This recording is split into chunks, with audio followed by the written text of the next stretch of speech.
Laurent Bazin. Bonsoir Pascal Boniface. Bonsoir Laurent Bazin. Géopolitologue, directeur de l'Institut de recherche l'IRIS.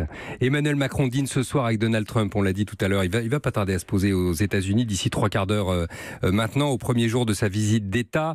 Il n'a pas tari d'éloges sur son hôte la nuit dernière, c'était sur Fox News, c'est-à-dire la seule télé dont Donald Trump dise du bien.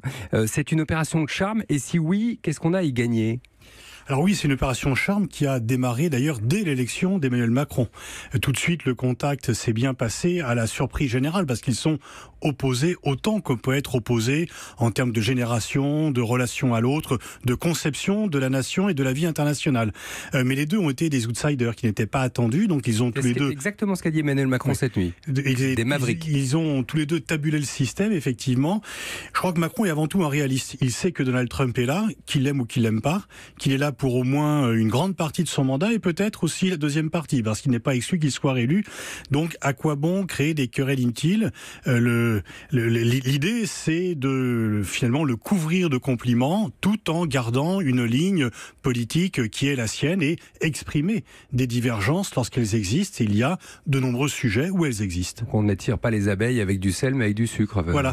J'ai l'impression que Macron adopte plus une démarche psychologique que stratégique avec finalement Donald Trump. Il sait que celui-ci a un ego extrêmement important et que s'il lui passe un peu de la pommade, eh bien, il va un peu attendrir la bête, en quelque sorte. Il est idiot, Donald Trump, pardonnez-moi. Non, bien sûr, la tête sur les épaules. Il voit bien quand même. Il a tout à gagner. Il a tout à gagner puisque ses partisans sont contents. Celui qui est considéré comme le dirigeant occidental, le plus moderne, le plus anti-Trump en fait, dit du bien de lui. Donc c'est du gagnant pour les partisans de Trump.